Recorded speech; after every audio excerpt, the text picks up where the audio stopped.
Hello, everybody, and welcome to the second part of the ERSA JRC Roundtable. We can wait maybe a few seconds to wait that participant join the session. This roundtable is about multifaceted responses to post-COVID scenario. And in this second part of the roundtable, we are going to discuss a specific theme that is innovative cities. I want to start the session thanking our panelists, our speakers that are with us today. We have Klaus Kunzmann, Professor Emeritus of the School of Planning at Dortmund University. We have Hello, Klaus. We have Piero Pellizzaro, Chief Resilience Officer at the City of Milan, and Milan Estensoro, Senior Researcher at Orchestra, Basque Institute of Competitiveness. We will listen to their presentation, and after that we will have around 10 minutes of discussion. So I invite everyone who is listening to use the chat to pose questions to the speakers, and we will have, I hope, enough time to discuss after the presentation. At the end of the session, Andre Torre will give some final remarks. So going just to give a few words in order to frame the theme of today. In the first part of our round table, we have the main perspective was a regional perspective. We talked about territorial development, but also about rural areas. In this part of the round table, we will focus more on cities. It's not a new theme, the fact of linking cities with innovation. In fact, cities are of course, the places where innovation take place are places where new ideas and new solutions take place in order to face challenges. We know that challenges are even harsh sometimes in urban areas. Global challenges can be harsh. So for this reason, cities through innovation are very well placed in order to tackle those challenges and also to, let's say, aim at reaching the Sustainable Urban Development Goals and the goals of the European Union. The Green Deal, we have talked extensively about the Green Deal before, but also the digital transition. The session of today has a very important, let's say, theme that is that of COVID-19. COVID-19 has exacerbated the problem of cities. Sorry, just one second.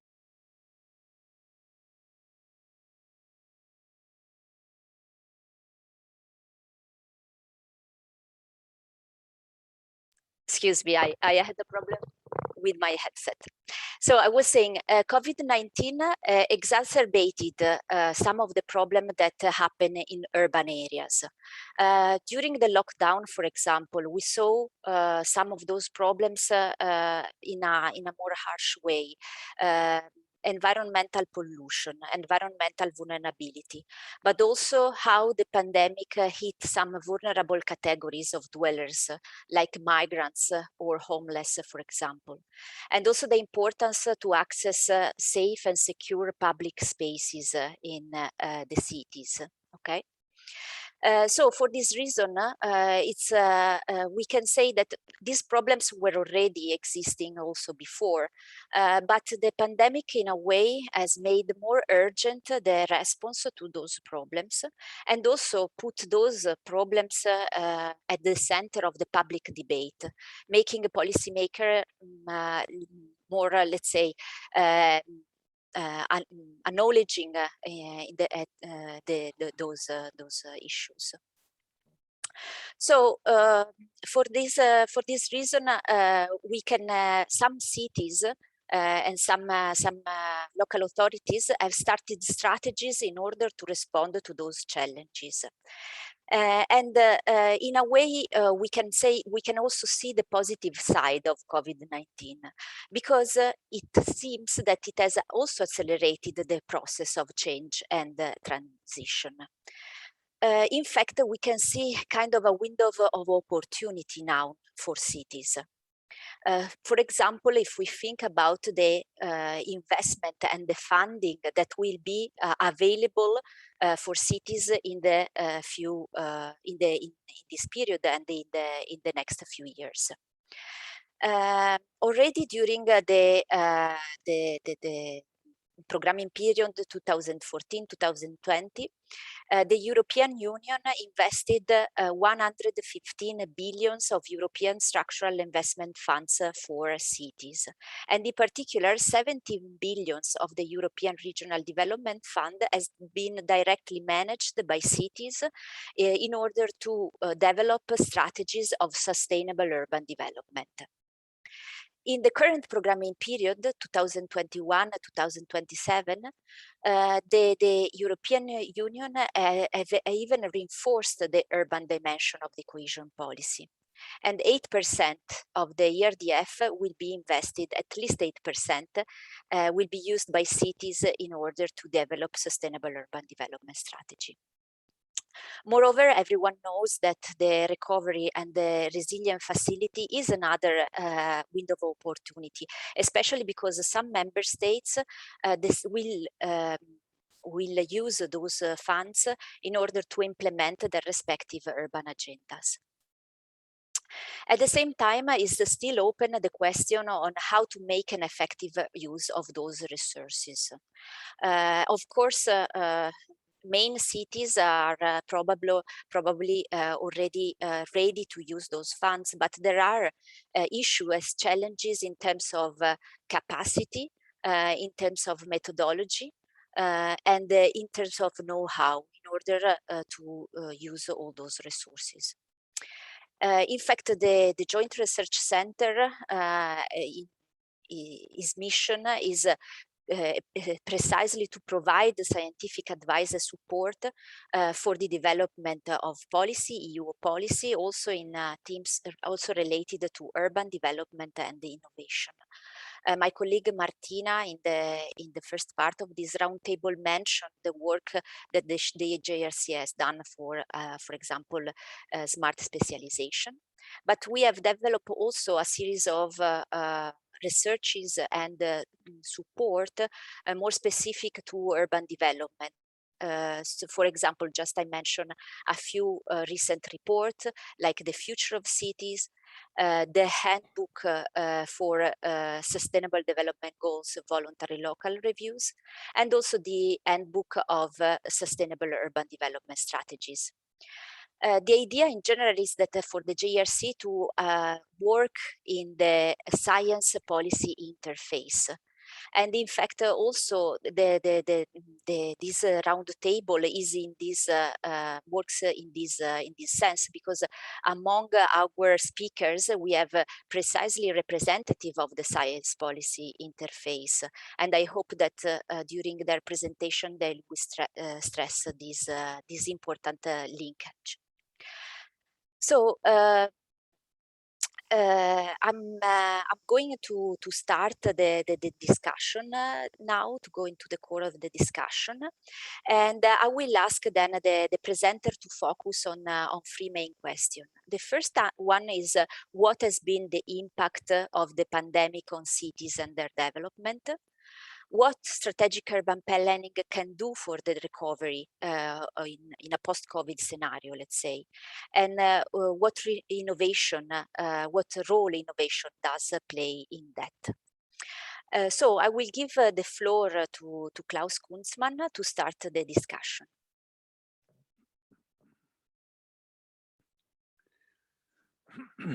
Okay, you show the first slide.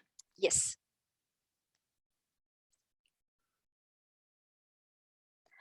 I think you can see it now. Yeah, but this is the last one. Sorry.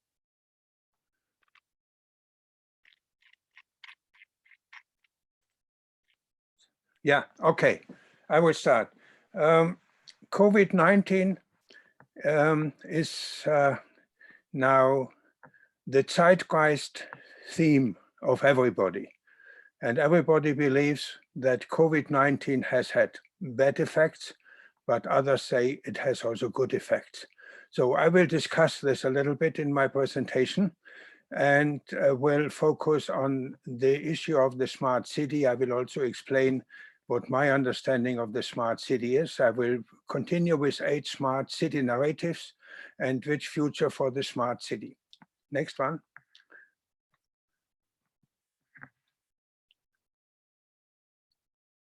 Carlotta? Yeah, okay. Well, smart COVID-19 is, so to say, a lubricant for smart city. It accelerates everything what we had experienced in the past. It will speed up strategies to make cities smart. And the smart city label, as you may know, has been launched by IBM. It was a vision of how cities can lead the way into a prosperous and sustainable future. 2011, so we have now celebrated the 10th years of the smart city paradigm. Many cities around the world, advised by IBM, started to develop strategies to digitalize city development. And this is much promoted by smart planners, architects, and mayors because they feel that it could impress media, investors, and of course, citizens. So what makes a city smart? Next one.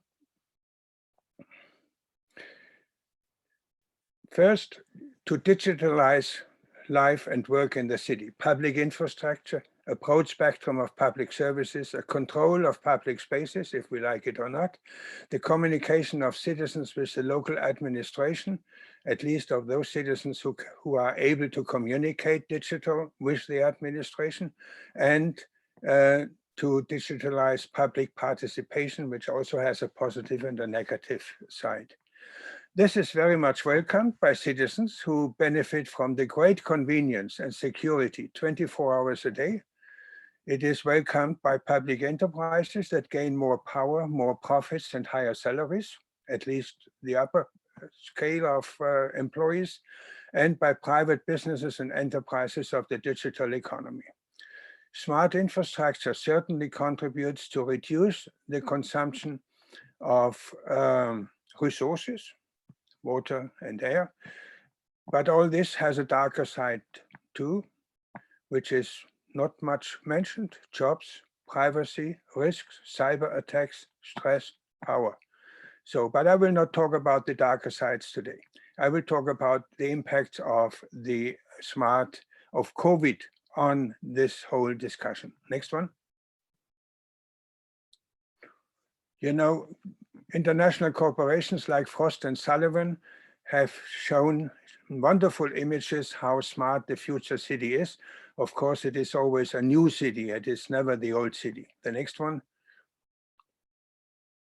And corporations like Hitachi tell their clients that the work and life in cities with smart infrastructure is much better than before. Next one.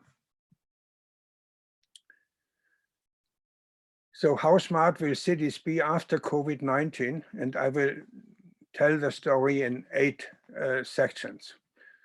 Next one. Smart infrastructure is the first one.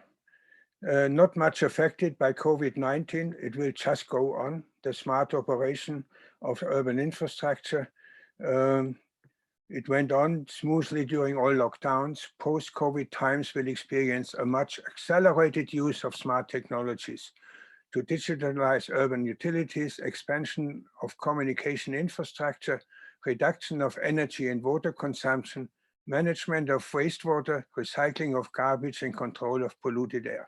So this has nothing to do with COVID-19. COVID-19 has just caused the public sector to speed up the digitalization of smart infrastructure. The next one.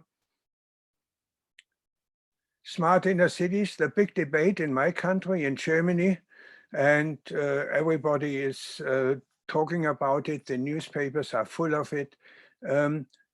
Inner cities will certainly depend more and be more affected by digital technologies and the speeding up of the digitalization of public infrastructure. Attractive city centers, like the ones in Munich, Frankfurt, will recover. So at the moment, we hear that shops are closed and the city centers will die. They will certainly not die, not in the big cities, because the owners of the property and the users of the property, they will come to terms.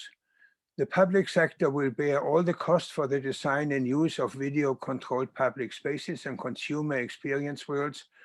And the big corporations and all these fashion industries, the fashion industry is one of the losers of COVID-19, will find new ways and will develop urban stages of cities as an important segment of local urban economy.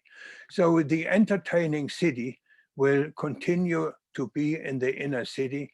The consumption of fashion and other things may go down because of emailing and e-shopping, but in general, the inner cities, to my understanding, will become as lively entertaining places as they have been in the past. Responding to COVID-19, city governments will probably more emphasize on public parks and small-scale green spaces instead of a further urban densification. You know, that is a debate we had before COVID, that cities should be more dense in Europe, following the New York example. But I feel that COVID-19 has more or less led to a discourse which says, well, maybe we should not exaggerate the densification. The next one.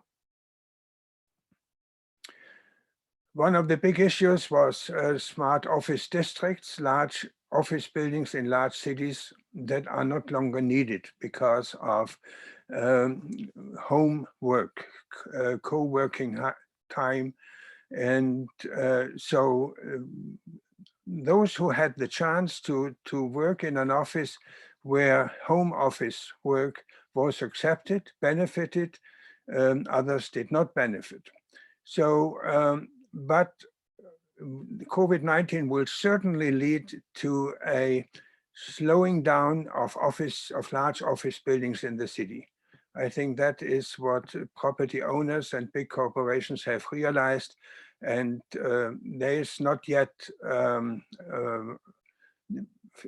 data are not yet really available. There are some first data, but it changes every month, that the big insurances and the big banks will reduce their manpower in the city. But most jobs will be, so to say, jobs where you have to be in the city for a certain time period, for a few days, and you can work from home at other times.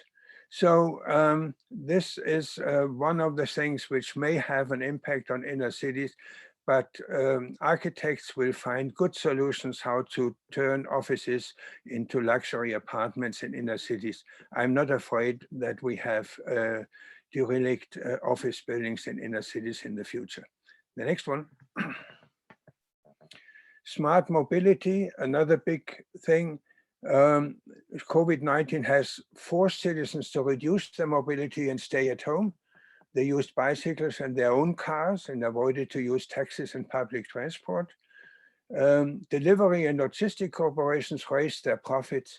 Automobile industries benefited from booming orders for new cars. So the German motor car industry benefited from COVID-19 and did not suffer from it. The smart post-COVID city will develop controlled access to inner cities, special zones and streets for driverless cars and buses and taxis and delivery service, smart guiding parking systems, and strategies to raise car, scooter, and bicycle sharing. So again, COVID-19 will just speed up strategies which have been discussed before COVID-19. Next one. Smart urban economy. Many restaurants, businesses, and enterprises will not return once the crisis is over. They suffered a lot. COVID-19 will definitely accelerate the digitalization and slowbalization. So not globalization, but slowbalization of the local economy. Some industries will rethink their global supply chains and explore opportunities to return to regional production.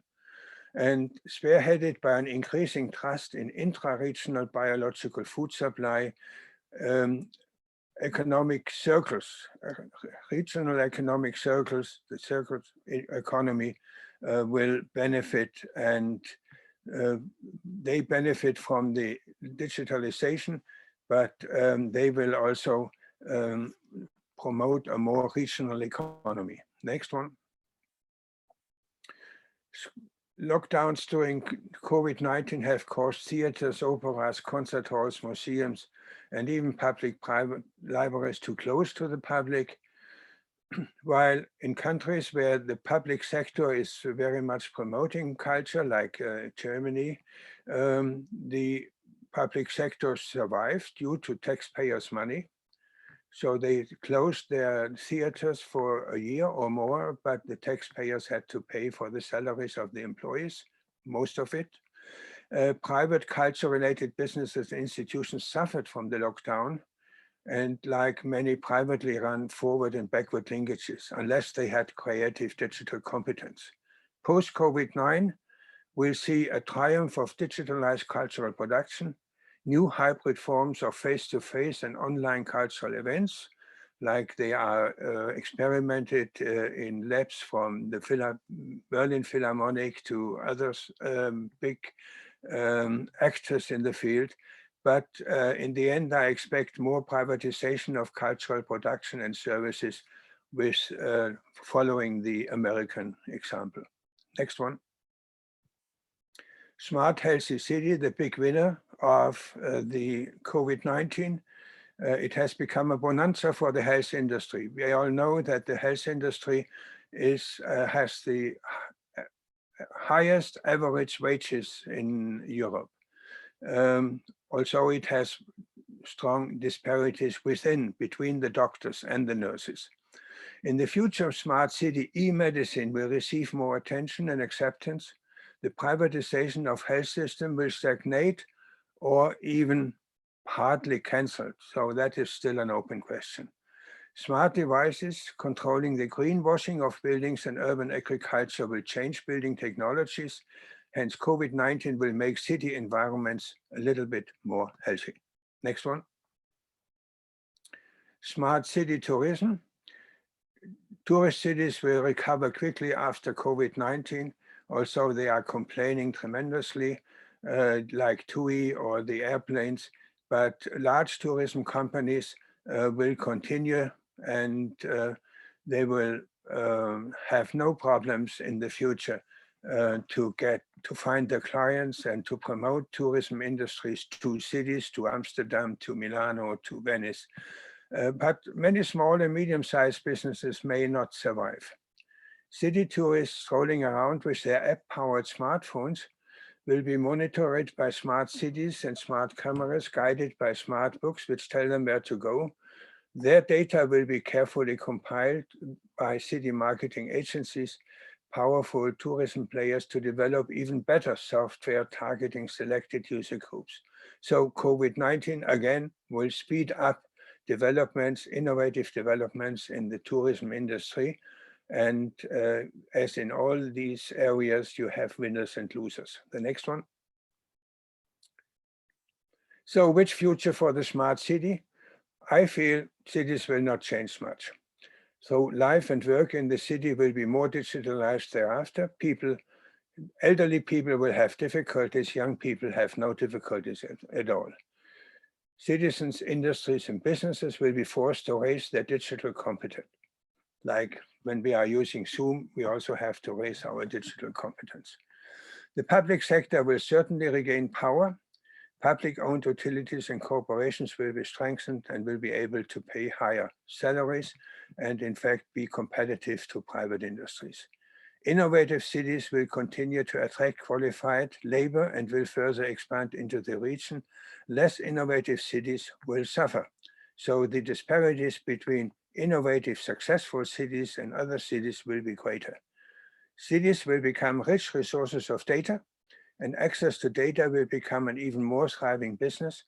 Whether the cities will benefit from this business, we don't know yet, and depends on city managers, on clever, innovative city managers. The next one.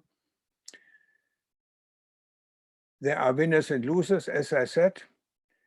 Disparities in the city will further divide cities in prosperous districts and less prosperous districts, in districts which are lagging behind. The future smart city will be a fragmented, even more fragmented city of risk and control. Hence, the darker sides of smart city development should not be overlooked and neglected by local governments, but this is another story. Thank you.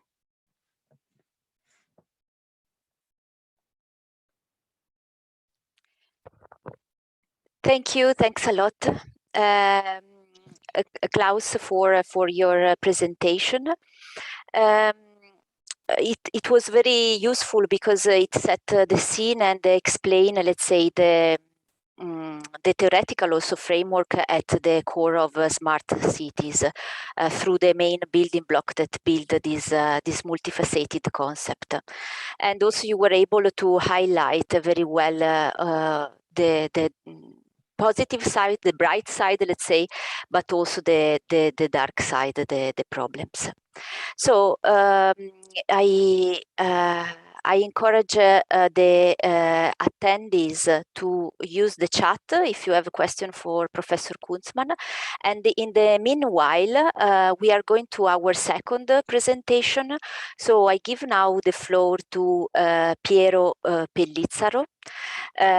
He's a chief executive, chief officer of Resilience City for Milan. I don't know, Piero, if you want to share your screen. Is going to talk about. I cannot hear you. Can you? Can you hear me now? Yes. Please. Okay. Great. I give you the floor. Thank you. Thank you very much, Carlotta, and thanks, Klaus, for this initial overview. And thank you to invite me over on behalf of the city of Milan. As Klaus was saying, the city has suffered over the last already year and a half already the impact of the pandemic.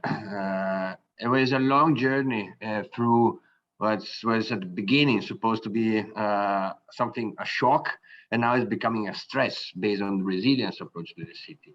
So when it happened in February 2020, the city has already decided somehow since the beginning in March that a small team, it's my department with the others, should be looking at what will be the city after the pandemic. So even during the pandemic, there was the capacity of the mayors and the capacity of the general director to organize and managing a small team that was looking after a pandemic, because we should not only focus on the emergency, but what could happen exactly for the culture, for the entertainment, for the tourism, and all the impact on the population in general. So during the pandemic, during the first lockdown, we have launched a consultation with the community, with the citizen, to looking at the Milan adaptation strategy 2020. So what should be done once the lockdown and the restrictions should be diminished, should be, let's say, less stronger than it was in March and April. So we got to the Milan adaptation strategy. We collected the contribution in April and May. We got a debate internally and with the stakeholder in May and June, and we got with the Milan adaptation strategy in June for the reopening. At the same time, in July, happened that the European Commission has launched the Next Generation EU. So with all the recovery resilience facility fund, the REACT-EU, and all the funding. So the Milan adaptation strategy was a beginning, an initial milestone to then looking at the recovery and the resilience facility of the problem of the city. So as you see, we have an emergency management, we have a temporary recovery, it was the summer 2020. Then we go back to the emergency management, but we're looking forward. And then we are back in some temporary recovery, at least, because we don't know what's going to happen in autumn somehow. So the strategy and the action of the city was focused on different kind of elements. The first one was the rhythms and timing, how to maximize the flexibility of the city. So design a new time plan for the city. So when the schools should open, when the shop should open, how we should change even the bus timeline and whatever to look to be maximize the flexibility of the city. We look at the mobility because we have a reduced movement and to diversify the mobility supply of the city itself. And we learn from the Chinese cities at the beginning that once they reopening, there was a boom of reuse the car. And we didn't want to go back to using car, but we want to improve the capacity of sustainable urban mobility as one part of the recovery. We look at the public space and the well-being, so how we can increase the quality of the public space, digital services, how we can take it more close to the citizen, all the services that normally the city has delivered by desk or by person or face-to-face. We work on service and neighborhood, and then comes the idea of Paris or the 15 million cities or whatever other cities have looking at 15, 17, 13, 10, whatever minutes, but how we get closer to our citizen. The culture, so how we can spread culture again and get people back to the cultural activities, exactly as Klaus was mentioning. Economic activities, but more focusing on innovation and inclusion because there was more disparity at the end because more people were suffering. Infrastructures, housing, and public works. So how we can simplify the process to make it much easier even to restart the economy, and collaboration and assistance. What we have done, so we collect more than almost 3,000 proposals. Here on the maps, you see all the different proposals comes from the community, from the citizen. And the citizen were proposing us to have more zone 30, so to reduce the speed limit of the city. They were proposing to have more pedestrian, they were proposing to have more bike sharing. So there was a willingness of the population to move through an ecological transition somehow. That was one of the priorities of the city because they feel it that kind of measures, the ecological transition, was the good reason, the good way to reopen in the city because they were increasing as well. They call it the social distance. I will call it more the physical distance when as a restriction because we have a more social relation and having a more urban sustainable mobility, more pedestrian area, and to have more of this is like to go back to the others into the community. They also were asking a lot of new green spaces. So there was the perception that, you know, during the pandemic and the lockdown, we have seen something that was unbelievable. When the people say, even if you stop using cars and if you stop doing something, you will not get the animals back into the city. You will not reduce the pollution.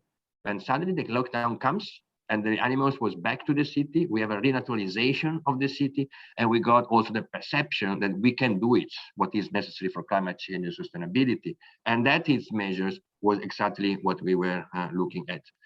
So then is the new timeline. We got out from piano dei tempi degli orari in Italian. So it was the new timeline of the city, how the school were changing in terms of opening. We look at the public administration, so when they should enter in the office, because we need to reduce the congestion on the public transport, also because we have a reduced capacity on the public transport. We reached the 50% of the capacity. We look at the different things, but was also interesting the collaboration between the commercial activities, bar, restaurant, shop. Even in a time they were in crisis, they understood that there was an opportunity for them to have more people if they were changing even the timing of the shop. And there was a great collaboration between the private and the public and all the community in rethinking and redesign the time of the city.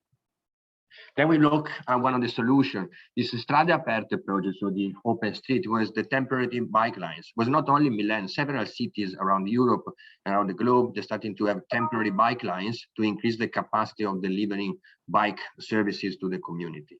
That was something that we moved from. We implemented more than 32 kilometers in before the 30th of September. We reached 61 at the end of the years, and we got now until at the end of April, we reached more than 111 kilometers of new temporary bike lines in the city. And what was essentially the key point that all these measures we tried for years to make it, but there was always some, someone there was some opposition from different reasons, from private stakeholder or the others. The emergency helped us to speed up, to boost was something that was already planned, and to make it real in a shorter terms because we were also in an emergency time. And that was a great opportunity. So we reached, as Klaus was saying, to boost something that was already planning. So we go to the from Strade Aperte to the Piazza Aperte, the open square was the initiative of the tactical urbanism that we start in 2018, 2019. So was to look at what's the unknown place in the city when normally there are cars. We remove parking and we take back to the community some spaces were normally occupied by cars with parking. We got colors on the street, on the ground. Colors because they're helping to reflecting the solar irradiation, so it's also helping to reduce the impact of heat waves during the summer. We got new trees and new plants. But also we include chairs or tennis table, like ping pong table on this place, because it was also to promote the society and the sports activities in looking and thinking about the future Olympics game in Milano Cortina 2026. So to promote the sport culture in the city as well for using. So we got 27 new social spaces, 20,000 square meters of new pedestrian area, benches, potted plants, and bicycle station and tables. So that was also something that helping us to get more public space. That was a great collaboration with Bloomberg Associate and NACTO and the Global Design Cities Initiative that were supporting the city even before. From this, we moved to increase the outside space for commercial activities and bars. So basically on the street, when before there was a parking slot, now there are people drinking, having fun. And then it's changing the perception of the city, how you can get a most beautiful city. So we are more close to other Mediterranean city than was before because we have more people on the street. And then it was also a perception that was really cool for people. Then we moved to collaboration and assistance. So we also launched new initiative in mutual aid fund. The fund collectives were the donation, but also used to boost some of the new innovative solution to promote innovation. So we have launched a civic crowdfunding, use EU structural fund and partially the mutual aid fund. So we were looking to create new companies, but with not-for-profit companies with social inclusion objective through the community, especially in peripheries, in peri-urban areas when there was more the low-income population. We reach we create more than 100 companies. That is really small because in Italy, city administration could not give money directly to industry or to private sector. But what we can do as a city administration, the regional government is in charge of this. But as a city administration, we can promote the creation of new not-for-profit business initiative. That is a different perspective. So we use this capacity also to promote more inclusiveness and more social business in the city itself. But what was the priority for us was before it became even stronger after it. The environmental transition was something that we were in mind. In 2019, the Mayor Sala became the first mayor on the global scale that also want to have on his shoulder the committees over climate change and environmental policy. So we don't have a deputy mayor in charge for climate change. The mayor himself is in charge of the climate change policy because we want to lead this perspective. This lead because coming off the increase of the temperature in the city and the extreme, let's say also the air quality issue we have. We are one of the most polluted area in Europe, so we need to face this problem. And even if there is not a scientific base that there is a correlation between the COVID and the air pollution, it's pretty clear that if a population is already exposed to the consequences of air pollution, it will become even more exposed to an impact as the COVID-19 on the health and respiratory issue. So for us now, reducing the air quality is also a way to reduce the air pollution. It become a precautionary and prevention measures for maybe future other, we hopefully know, but other kind of virus as it is the COVID-19. So we have an environmental transition department looking on different branch from climate and air to city resilience and the energy and climate. We have oh, sorry for this slide, that it's not well. There is some objective of the city. We have a goal to reduce the 4% of the soil consumption before 2030. So we move from the actual 74 to 70%.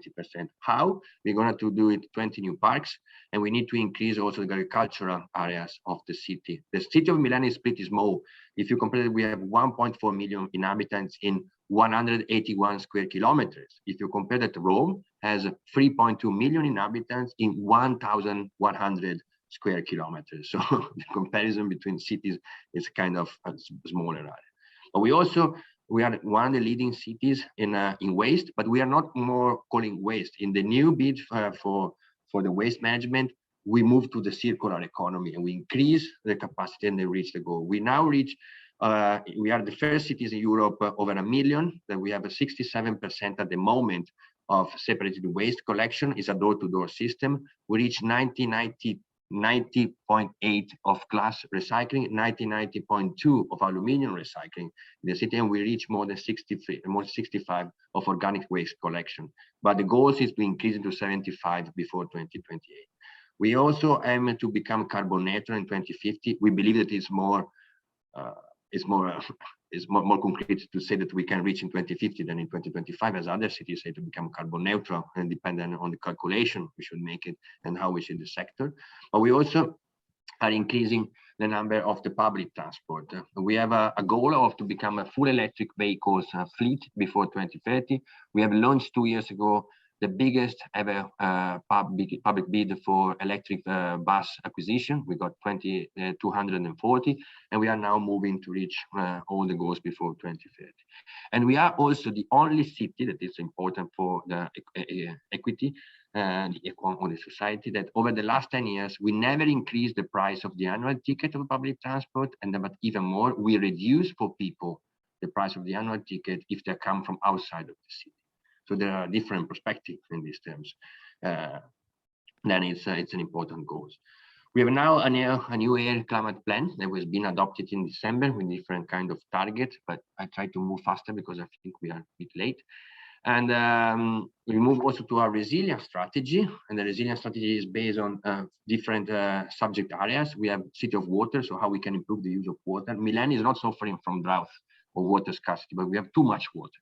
So we risk more of flooding events than the others, because it is the underground water is increasing due to the economical crisis, when less industry were using the underground water. So we see an issue of water pressure from down and pressure from the top due to the climate change. We have a living Milan, cool Milan. It is not because it's the city of design and whatever, but it's to cooling down the temperature. And we have a program of urban forest program for a 3 million tree in the metropolitan area before 2030. Circular economy, safer Milan, and next as Milano.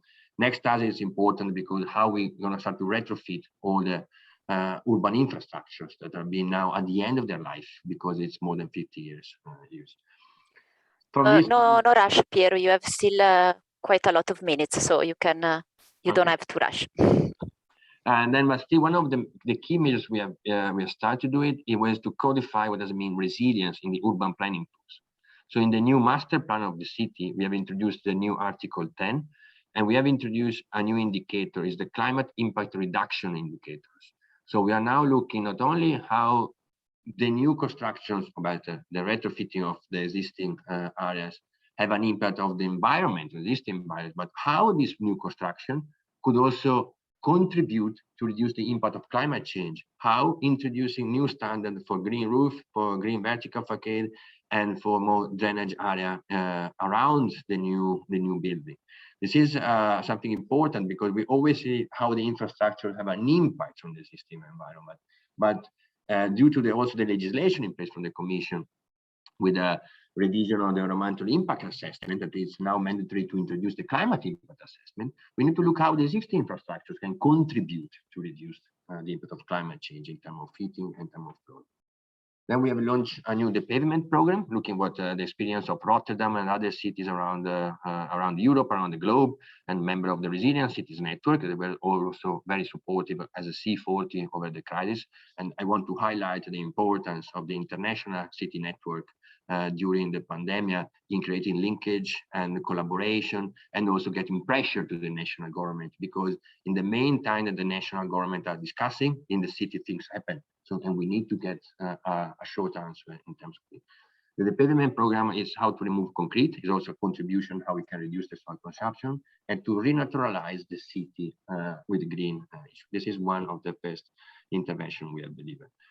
Then we look at the experience of Athens, of Paris, of Barcelona with the school oasis. So during the pandemic, the kids were were part of the population that was most exposed in terms of suffering from the lack of social relation. But at the same time, schools are the most densified building in the city. So when you step out from your house, the most closest public buildings is a school, normally of different kind of level. And how the school could become now an oasis to reduce the impact of climate change, so how we can greening, but at the same time, how could become, done in Athens, a point of contact During the heat waves, for example, we are now opening the school during the summer that normally are closed to recovery elderly people. So to get people that can go there and instead of being in the house, especially low-income population, low-income elderly people that normally doesn't have the money for air conditioning, is even not a solution for climate change. We can offer them a public space when they can stand, not alone with the others, with some social activities. And school normally are an asset that for a city is not being used in the summer. So it's a wasted opportunity if you are not using. And we are now looking at school oasis, and we learn, we copy and paste from Paris, from the other cities, because sometimes innovation is just to replicate. It's not to invent the wheel every time. So you can learn from the other and replicate somehow. But finally, when it comes to the Recovery and Resilience Facility Fund, we are now designing our Recovery and Resilience Facility Fund based on some principle, the one and the react and the other. 3 elements: environmental transition, digital transition, and equity. So we have worked on the environmental transition department with the coordination together with the city manager in coordinating the design of the local recovery and resilience plan of the city. And we look at these 3 elements as an opportunity to take more closer the community, the public service to the people, to increase the quality of our built environment, and we need to avoid that sustainability could become have a negative impact on the community. Because we have seen over the last few years that when you retrofit a building or you make a city more green, that part of the city is becoming less for low-income population and more for medium on high-income population. So we need to avoid the climate gentrification that happened already in Copenhagen, happened in Miami, happened in the other part of the world, could also become part of our everyday. Because the climate gentrification is a clear risk, because it's not only a matter to move from a fossil fuel-based economy to a renewable economy, renewable energy economy, because if we replicate, we'll be the same inequality. We need that this sustainable ecological transition as also always include a redistribution of the income and to make our society more equal in terms of access to the opportunity and in terms of quality of our built environment. So for us, starting from the public residential buildings, and starting from the elderly, starting from the kids, but also starting from ladies and women, because they were suffering in terms of unemployment rate, is the key element for us for the recovery and the resilience facility, because there will be no society without the memory, the elderly, the women, and the kids, because that is the key component of what we need to look for the future of our cities and our work. So thank you very much for your time, and that's my presentation. Thanks. Thank you for your presentation. I think it was really interesting because it showed it was a very great example of the integrated and place-based approach. You touch upon several different themes, and this last scheme that you show linking environmental sustainability with inclusion and also digital transformation. I think that it was really inspiring. So we can go to the next presentation. We are moving from Milan to Bilbao in the Basque Country in Spain. And I will ask Mirena to share her screen. Mirena Stersoro from Orchestra and Deusto University. Yeah, thank you, Carlota. Can you see the screen? Yes, I can see it. Okay, so first of all, thanks to the JRC and to ERSA for inviting me to participate in this session. It's a pleasure to be with the rest of panelists and involved in such interesting discussion. So I would like to share with you the experience of Bilbao. We are now involved in a new reflection era post-COVID, together with the City Council of the City of Bilbao. And I would like to share with you what's going on in this work in progress, and try to share with you what we are learning there and learn from you, of course. So I would like to just introduce a bit what Orchestra is, what's about the Basque Country and the City of Bilbao. a bit of rationale to understand what is the role of cities in the post-pandemic era and sustainable transition. And as I said before, try to share with you what's going on in the city around the Bilbao Next strategy and what are the key lessons and features that we can extract from it, okay? So, okay, Orchestra, I'm a researcher in the Basque Institute of Competitiveness. The institute was created in 2006, related to the Deusto Foundation and the University of Deusto, and we were created with a mission of contributing to the competitiveness of the Basque Country. So basically what we do is we work in different research projects with policymakers mainly from different government levels, where we define what is the specific competitiveness challenge that we want to tackle with, and we apply different methodological approaches, including action research, for example, to tackle with these challenges, okay? So the Basque Country, for the ones that maybe they are not familiar with it, it's quite a small region in the north of Spain. We are around 2 million inhabitants, and one of the main features of the region is the industrial character of it, okay? Mainly based on industries such as advanced machinery or automotive and aeronautical sectors, okay? So our approach to work within cities is that what we understand is that at the territory, and in our case, the Basque Country, we understand the territory as a multi-scale reality, okay? So what we think is that cities are a part of this multi-scalar context for territorial development, but that the growing densification of cities and the influence of the cities in territorial development and competitiveness requires a much more focus, no, and a specialized research. So we start to go into the urban development topic when we start collaborating with the City Council of Bilbao in 2013, and we create what we call Bilbao Next Lab, which is the laboratory, the action research laboratory to support in sustainable economic transformation based on smart specialization. So what we try to do and we continue doing is to use the smart specialization concept for inspiring us in the urban innovation and economic development strategy, okay? So Bilbao, it's the largest city in the Basque Country. It's through 350,000 inhabitants, with a quite big influence area in what we call the Bay of Biscay, okay? This data is from the pre-COVID period, okay? You can see that the main economic indicators show a quite positive situation of the city, okay? And I think that Bilbao is also a good example of in terms of the transformation capability of a city, no?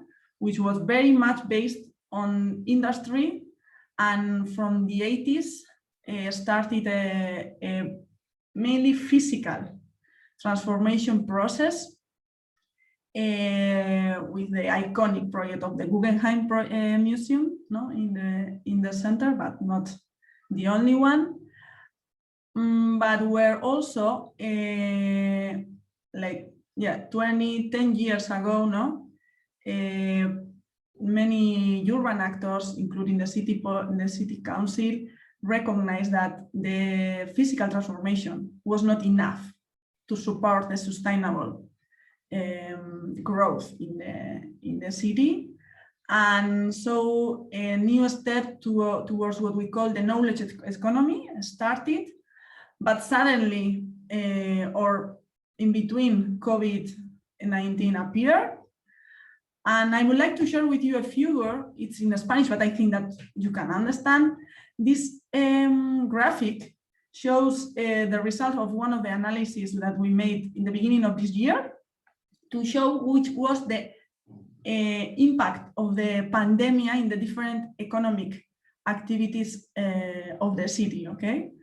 So what we did is to, as is shown in the graphic, you can see that the horizontal axis shows which was the initial impact of the COVID in these economic activities or sectors, based mainly on which was in the impact in terms of unemployment or the affiliation on the social security system.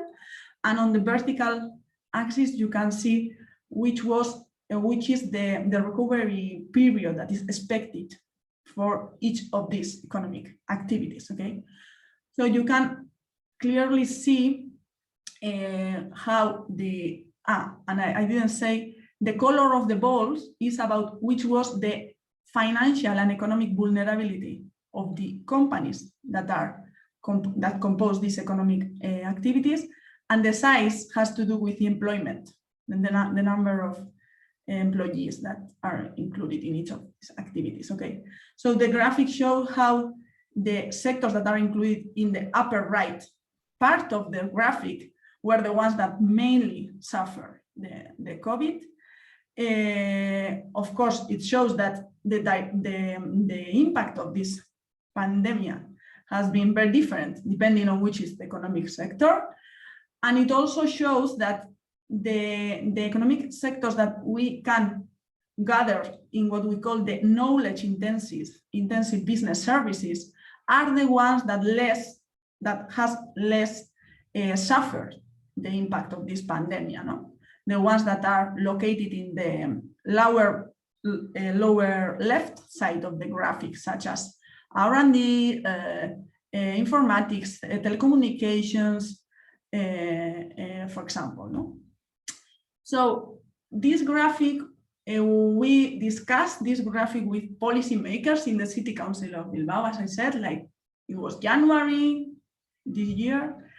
And I think that it was a good provocation for them to accelerate a new strategic thinking process that had already started before the pandemic, but as I said, was accelerating, okay? Where the aim, and I think that previous panelists has shown the case of Milano and also the ones participating in the first roundtable shown, the aim was to go beyond, no? The short-term measures that was about supporting employment and supporting the survival of healthy companies, and try to start on this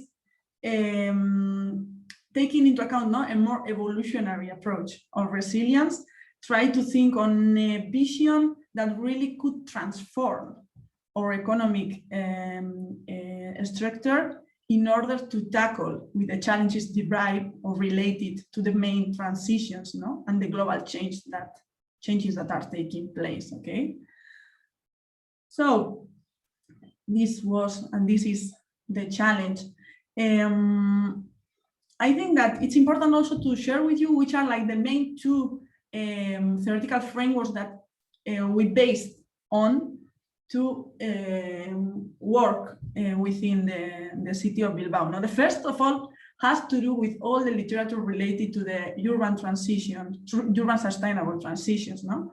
Where, of course, this literature argues how cities are going to be and are increasingly vulnerable to the major global challenges, but are also key players in order to answer with specific and landed solutions in real context and through co-creation for these global changes, okay?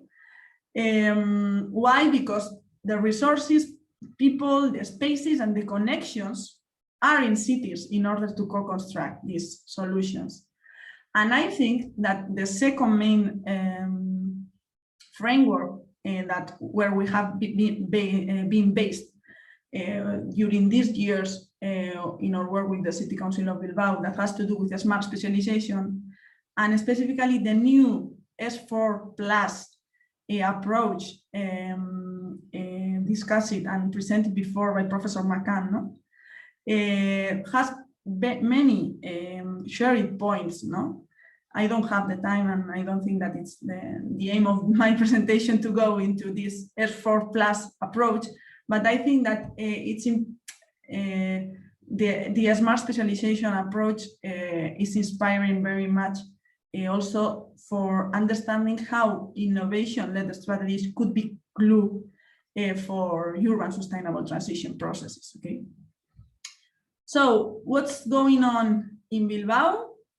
As I said before, this is a work in progress. So this is the drawing or the figure that we are discussing in this moment with different local actors, and mainly starting from the City Council at the beginning, at least, that it's based on 3 pillars, no? On supporting a urban sustainable development, as I said, very much an innovation-driven urban sustainable transformation approach, that where the first pillar is to try to support technological innovation through the knowledge-intensive business services sector, that, as I said before, is one of the main sectors where that less has been has suffered from the pandemic, and where most the best quality of jobs are creating. The second pillar has to do that this technological innovation has to be able to offer solutions to the challenges that the city of Bilbao is suffering related to the digital, green, and demographic and social transition, and that this link between the technological solutions offered by these KIPs for these challenges has to do with developing an entrepreneurial governance that is based on 3 main pillars. No? The first one is about the directionality that was also mentioned before, with clear objectives. Second one, giving place for experimentation. So this means that we have to deal with uncertainty and ambiguity sometimes, okay? And so try to create also the spaces where this co-generation among the different local actors can take place, okay? So these are the 3 main pillars that we are co-defining within this new vision, okay? So as I said before, I would like to focus now on which are the main lessons regarding to the policy-making process that is behind the co-construction of this new vision, okay? So the first of them has to do with the importance of being brave when choosing which are the specific local challenges or local objectives that are going to where the innovation strategy is going to be focused on, okay? And this is not easy, neither for the City Council, because it also implies to leave behind other objectives, no, or other areas that okay, could be interesting for some actor, no, in the city, okay? It also means that, as I said, technological solutions has to be fostered in order to tackle with the specific societal challenges. And this really meets or shares the approach of all the authors talking about the importance of including, no, the social dimension in innovation strategies, or the place-based approach that was discussed, as I said before, in the previous roundtable, okay? The second one, so this first point suppose that also in Bilbao we do have to make, we have to choose which are the specific challenges that we want to focus on, and is there where we are, I mean, we are now in this moment of discussing which are the challenges that we are going to prioritize, okay? So we have started now a reflection process, first of all, with different areas of the City Council, and also involving some local actors in order to discuss this, okay, and make this prioritization exercise. Second point and second lesson learned has to do that social innovation and technological innovation has to go together, but we understand social innovation as the capability of transforming the way in which different local actors relate each other. So how we really transform the relational modes that are created in a city in order to make this technological innovation useful for the societal challenges that we have, okay? So this implies to create, as I said before, regarding to the entrepreneurial governance concept, to create different horizontal and vertical governance spaces for the co-construction of these strategies and the solutions. We started to create different spaces in 2017, but we continuously have to readapt, redefine, create, involve new actors in these spaces if we really want it to be successful and be really transformative, and which is the aim of the strategy, no?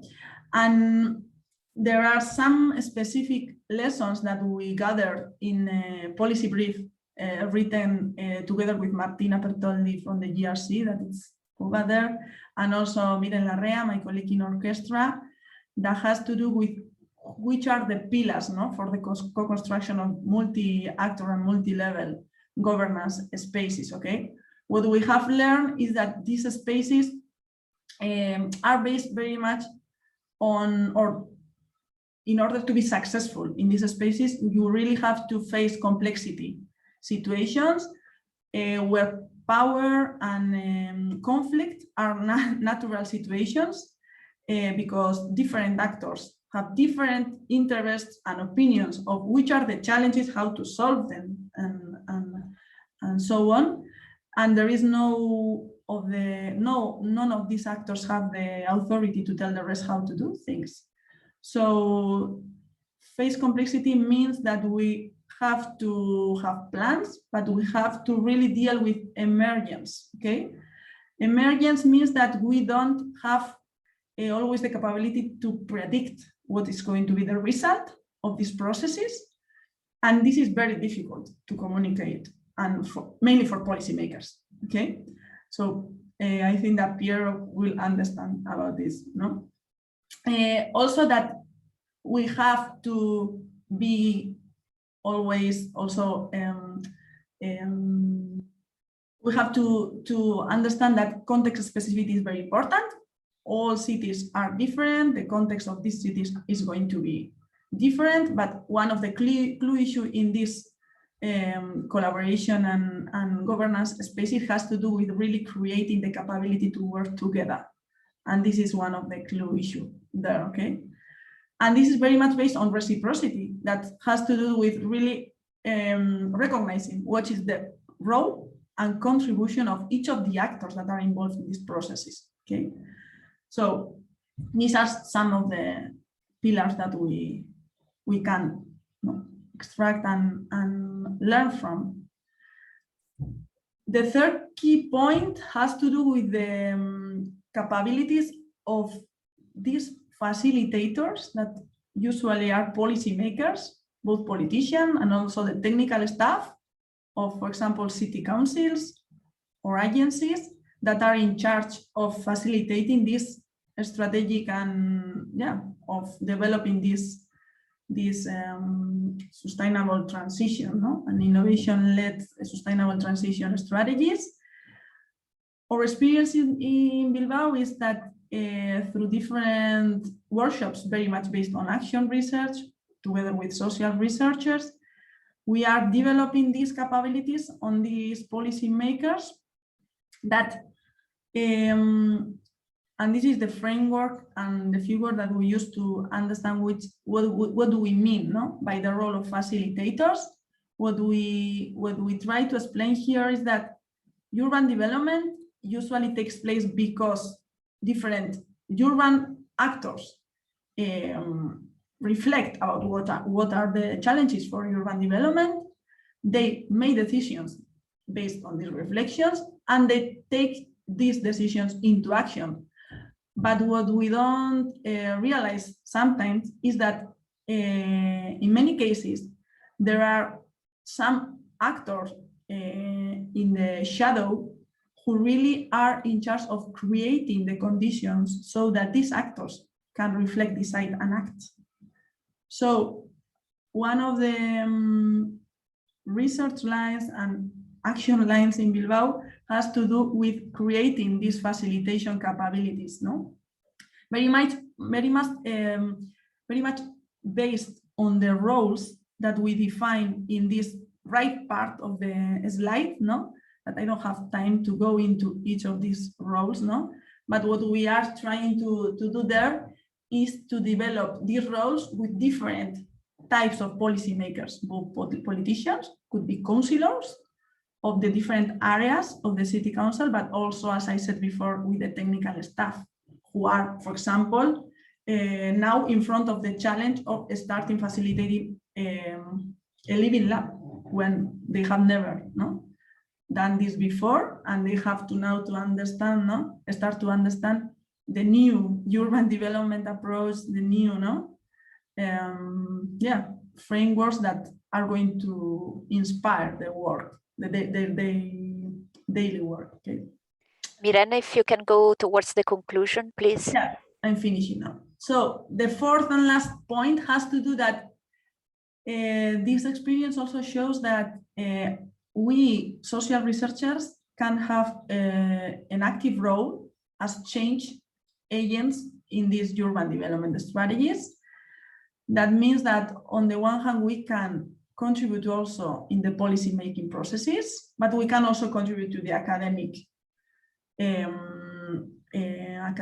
community with what we are learning and the knowledge that we are co-generating together with local actors in these processes, that usually it's a very contextual knowledge, but can also be very useful for understanding the complexity of policy processes. Okay, so just to finish, I would like just to conclude with a quite simple, but for me very important issue that has to do that sometimes much more than the what really matters in sustainable urban development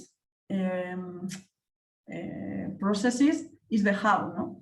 So I think that my points were very much more related to this how. So happy to share with you, and please, if you have any question, I will be happy to answer.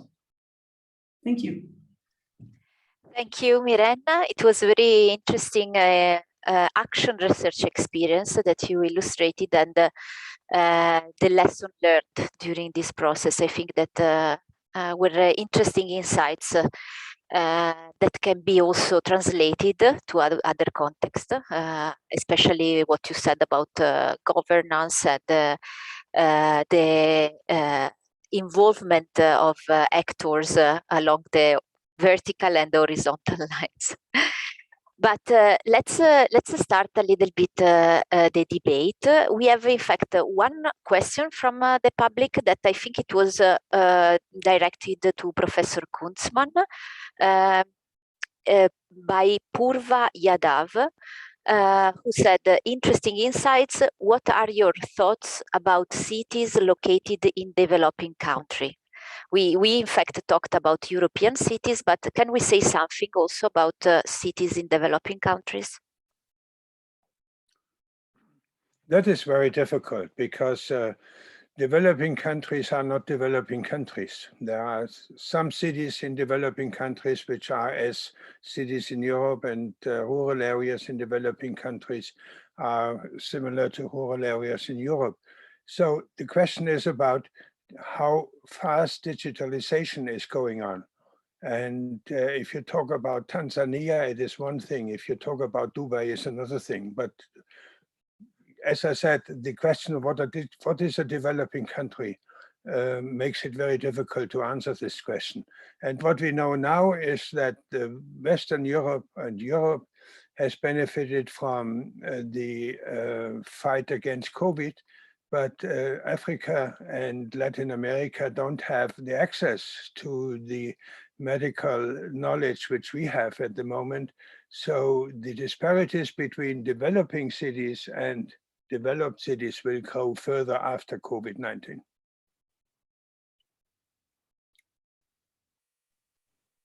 Thank you. Yes, in fact, it brings to my mind the fact that also within JRC, the work on smart specialization, we are also trying to work with Africa, for example, to see if it's possible to implement this approach also in other realities. But it's in fact an open question.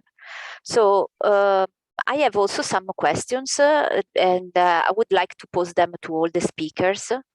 I will start from one suggestion from the presentation of Professor Kunzmann, that at the end of his presentation mentioned the risk of increasing disparities and socio-spatial polarization.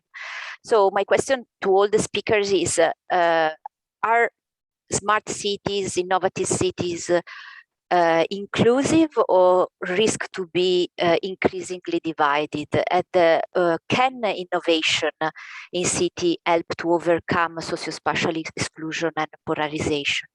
Maybe this time we can start from another speaker. I don't know if Piero wants to answer. You know, we here in the city, when we started 10 years ago, more than working on the smart city, we never based on technology the concept of smart cities, but we based on the smart community, because you can have the technology, but the technology is not get access to everyone because you don't have the money or you have the capacity to use the technology.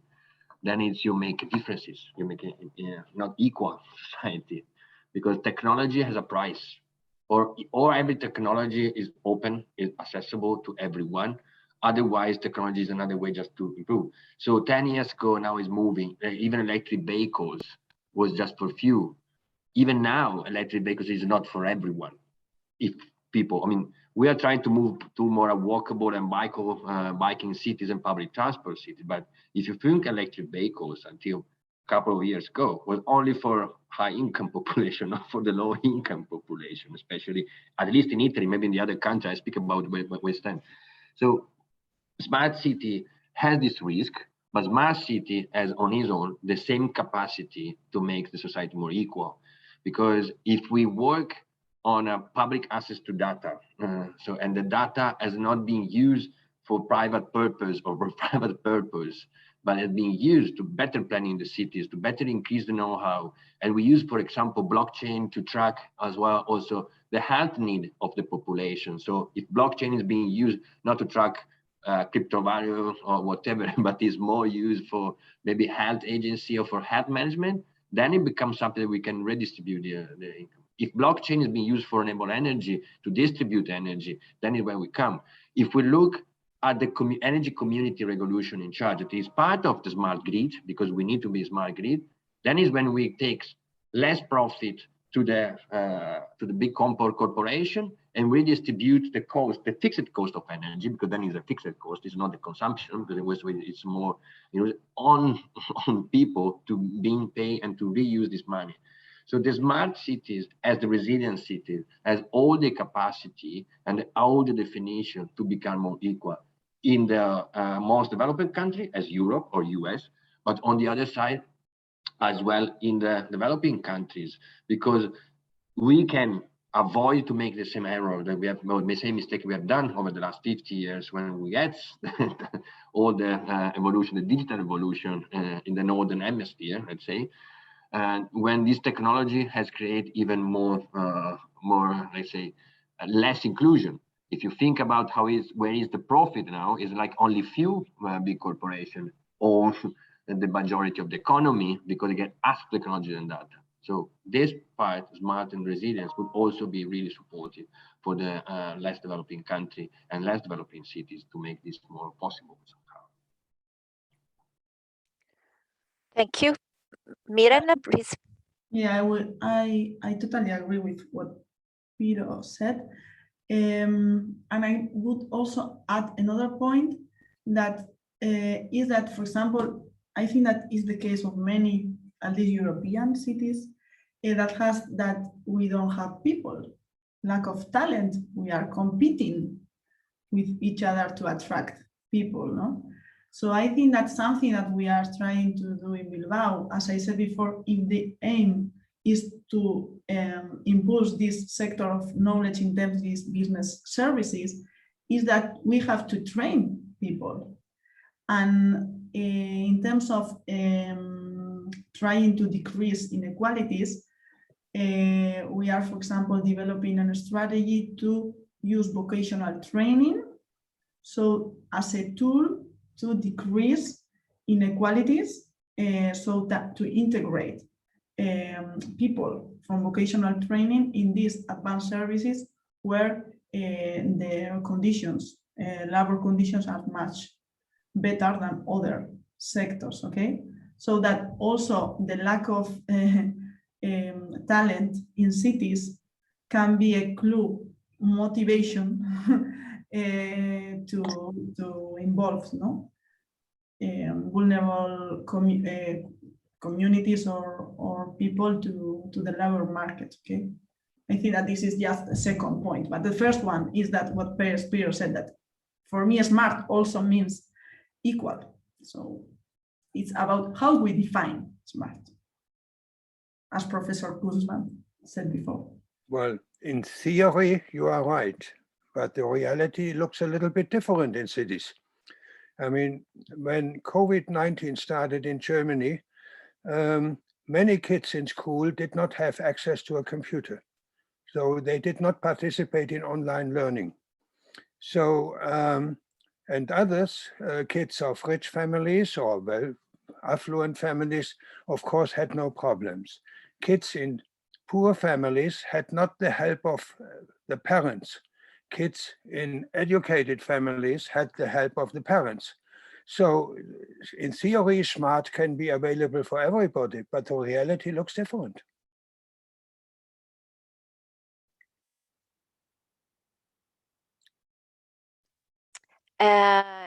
It brings also me to another reflection.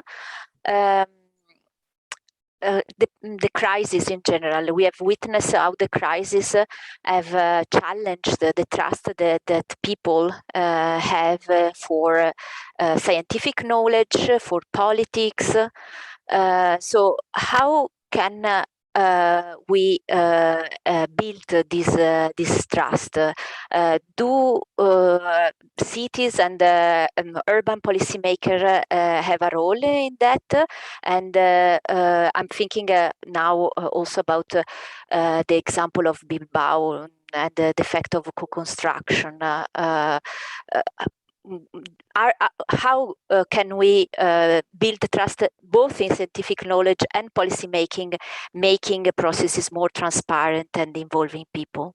I don't know who wants to answer. I would say leadership in city politics makes a big difference. I mean, if you have leaders who have an interest in smart city development, for example, and who promote it, like we have seen in the case of Barcelona and also in the case of Milano. But I know that there are cities who had no interest in being a smart city because they felt it was just surrendering to IBM.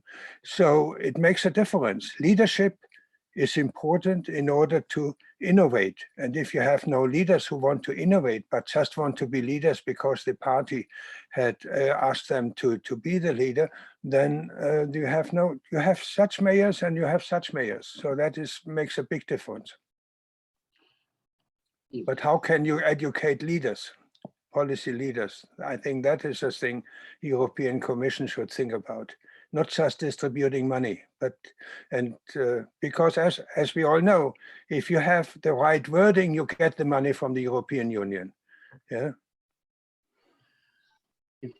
May I, Carlota? Yeah, please. I mean, I'm totally agree with Klaus when he was saying there is a matter of leadership about the mayor, and the leader is not the one that is speaking loudly, is the one that is capable to listen to the other and able to also to trust other parts. On the other hand, I think the scientific has to be, let's say, in a time, I'm trying to be clear because it will be complicated. In a time when we have so much communication, we need to be more simple in communicate science to the political stakeholder and to the community. Sometimes still scientists, it's still complicated. I know that it's something that you know, you base your research, you base your life on research. I coming from the research environment, so I understand. But to make it much simple, because the attention of the population is too slow, it's too little. You have like 3 minutes normally to keep the attention, and you have to try to keep this attention and to be really concrete in a short time. And then is the second element.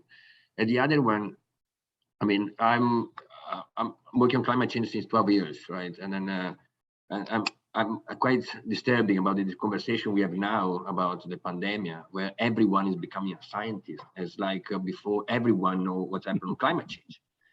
And the negationist.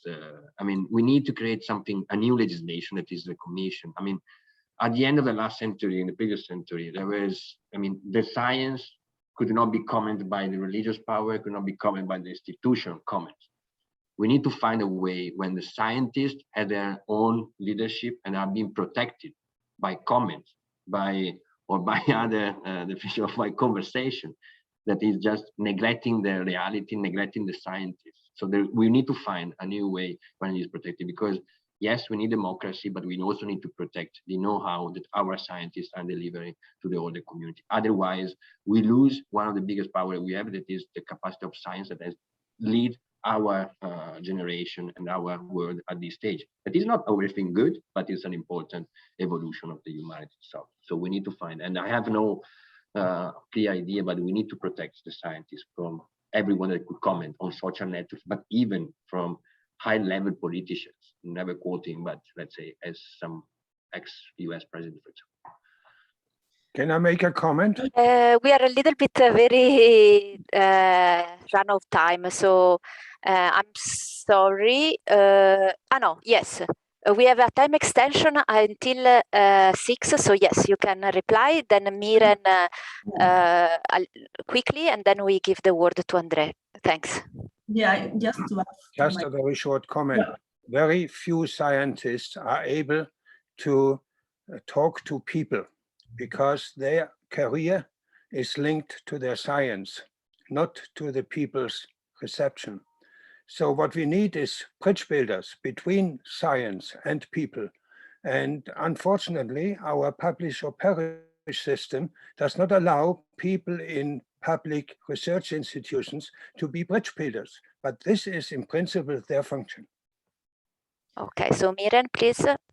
Yeah, yes. To add on that point, and in my personal experience, I think that one of the key issues on how the academic community recognize the role of social researchers that are really involved in social challenges and involved in transforming the reality. So I think that the recognition of this work, it's a clue issue that where in Orchestra we have some experience after long discussions with policymakers who are offering resources to the institute, and are financing our research projects, and also the university, who is very much based on traditional evaluation frameworks.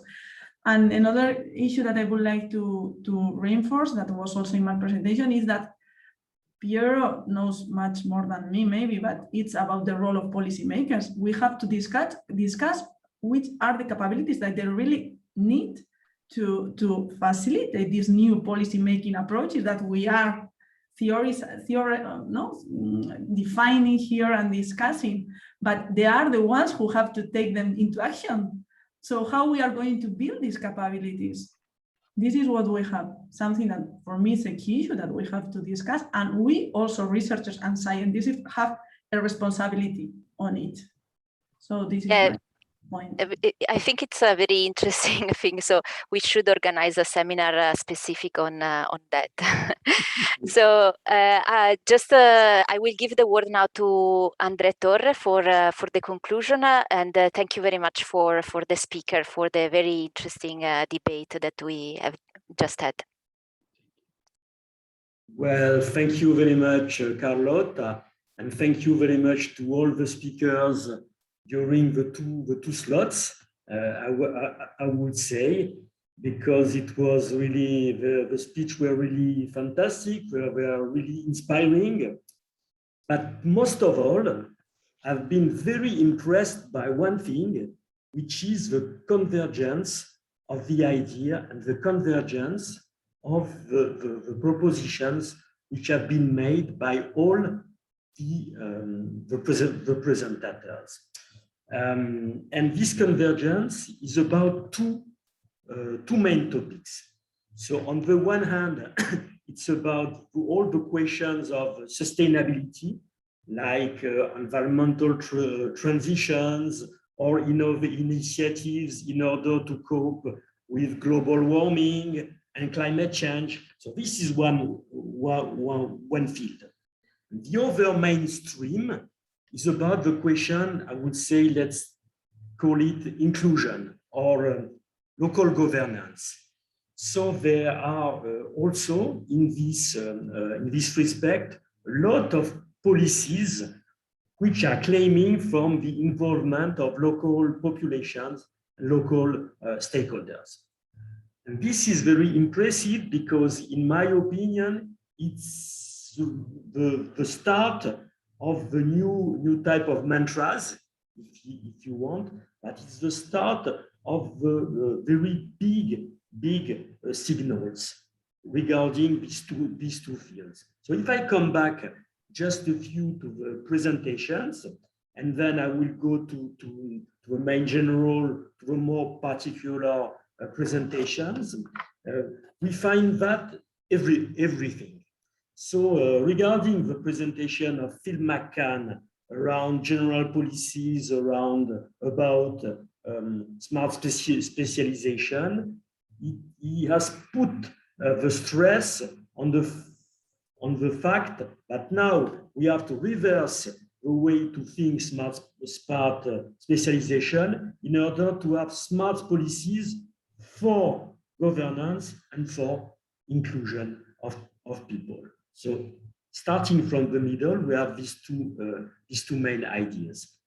When we find them also in the speech of Brian A. Godwin Hawkins, where she put the stretch on huge inequalities, on the impact of COVID on rural areas, and also to the question of thinking about tourism, and also on the end of the myth of urban growth engines in order to cope with more sustainable development and also more inclusive development.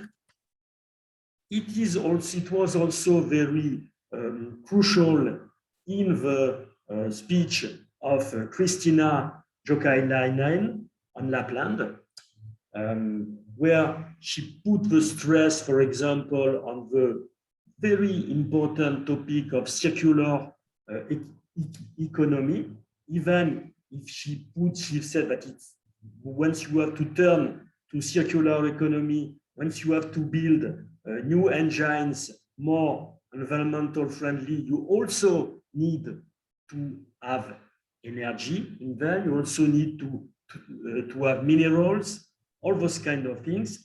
And also, she said that regarding COVID-19, we have to find local solutions, which means that we have to involve local population at this level. So this was for territories. So starting from the EU, from particular territories now. And then when we went to the second part of Roundtable, namely on smart or resilient cities, we find exactly the same topic.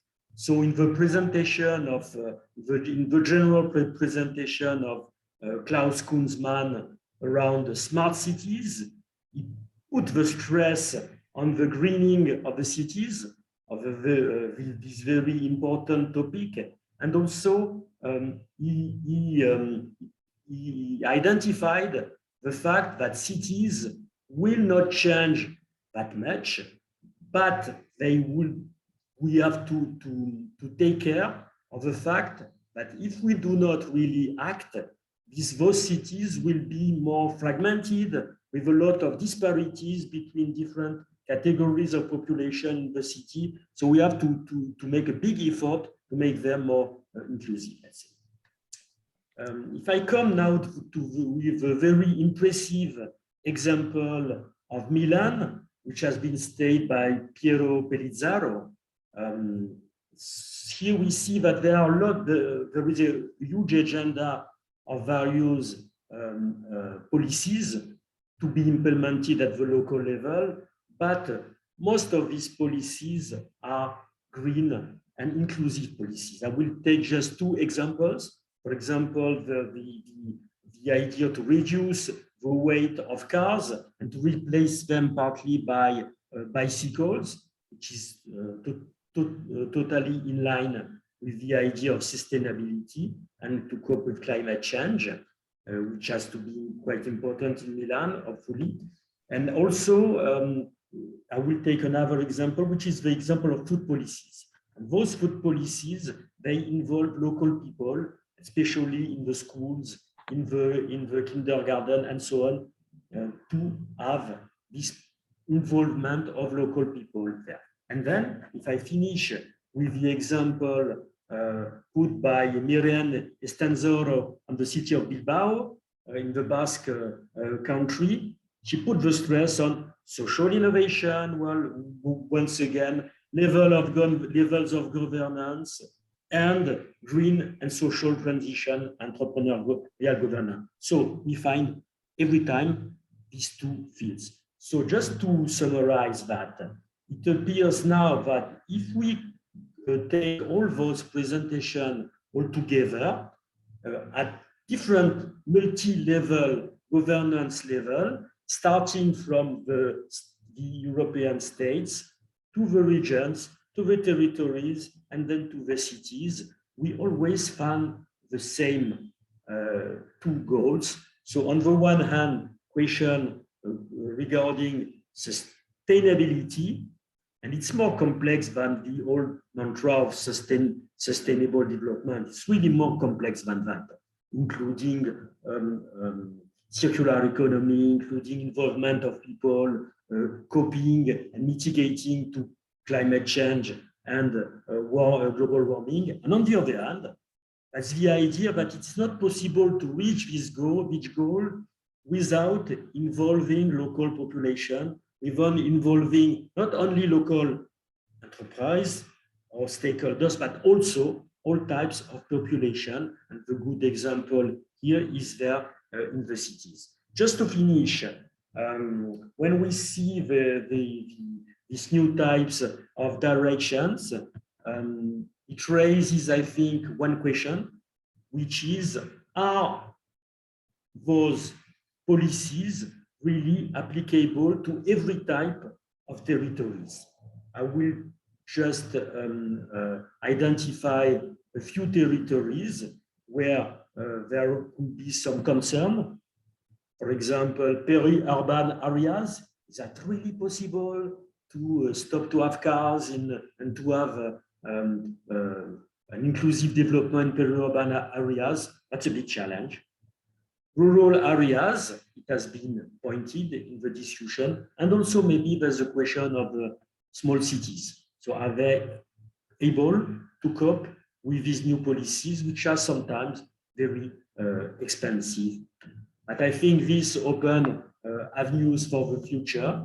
And so I hope, as was stated by Alessandro, that we will have other opportunities in the future to discuss about those topics. And I once again want to thank everybody, and especially JRC, to have organized this very, very nice roundtable, and also all the speakers there, because their speech contributions were very involved, were very crucial, and very, I hope, sustainable as well.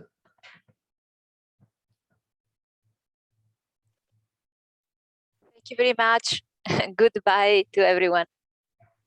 Bye-bye. Bye. See you. Thank See you you. next time. Bye-bye. Thank you. Bye.